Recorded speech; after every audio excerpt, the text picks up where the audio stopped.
Lakini pia nataka niwapongeze sana marais wetu wawili, Rais wa Jamhuri ya Muungano wa Tanzania na Rais wa Zanzibar na mwenyekiti wa Baraza la Mapinduzi Dr. Mwinyi. Kiukweli walichokiona ni kikubwa na wana miono mikubwa sana ambayo inatufanya tufike mbali. Maana hili ambalo wamelionyesha leo naamini kwamba ni kubwa zaidi na halijawahi kufanyika ndani ya Tanzania, lakini naamini hata kwa Afrika Mashariki. Kama unaangalia, mimi niliotembea pembezoni, naona kwamba hili litakuwa kubwa zaidi kuliko ya wenzetu. Lakini pia nataka niwapongeze wakandarasi nao kwa kujitoa kwa hali na mali kuhakikisha kwamba kile ambacho wamekabidhiwa na wametakiwa wakifanye, wamekifanya kwa ufanisi mkubwa kiasi fulani. Manake lilivyoonekana ili jengo limekuwa bora zaidi na limekusanya kila kitu ambacho kinahitajika kuweko kwenye bandari ya Uvuvi. Kwa hiyo kwetu ziara hii imetunufaisha sana, kwa sababu tunakwenda katika kipindi cha budget. Kamati yetu itakuwa mlinzi kwetu na itakuwa na sauti kwa kueleza kile kitu ambacho wamekiona kwa macho yao, kuliko wangesema pale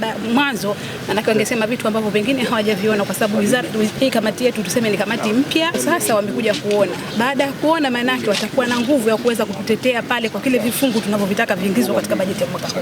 Na tumeona bajeti tunayoiomba na kuipigia kelele pale inapoongezwa na serikali, mafanikio yake ndiyo haya. Fedha zinaingizwa na fedha zinafanya kazi iliyokusudiwa. Tangu tumeanza uwekezaji huu, kwa mara ya kwanza tulikuja tukaonyeshwa kiwanja, tukaja tukaonyeshwa tena mara ya pili ujenzi ulivyoendelea, na tutakuja tena kama kamati kuifungua rasmi bandari yetu kwa fahari kubwa sisi wa Tanzania. Lakini hapa mlipoona tuko 97%. 3% zilizobaki ni kwa sababu kuna mitambo mingine imeagizwa inaletwa ili ifungwe, halafu pia tuweze kufanya majaribio, kwa sababu mifumo iliyoundwa humu inahitaji kufanyia majaribio kuona kama inakidhi haja kabla hatujakabidhiwa.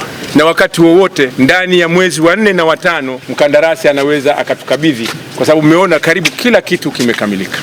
Na sisi binafsi tunashukuru kwa ujio wao, lakini pia kwa huu mradi tulionao. Mradi ni mkubwa sana na unatija sana kwa Wanakilwa, kwa sababu kama alivyosema waziri pale, una ajira kwanza 300 za kudumu, alafu una ajira 30,000. Tuna imani kwa ajira hizi na Wanakilwa zikipatikana, Kilwa inaenda kubadilika na mkoa na taifa kwa ujumla tutakuwa na maslahi mapana sana. Lakini bandari hii sio uvuvi tu peke yake, hata nchi jirani kama Komoro wataitumia bandari hii kusafirisha vitu vyao kupeleka. Ina maana tutapata uchumi zaidi.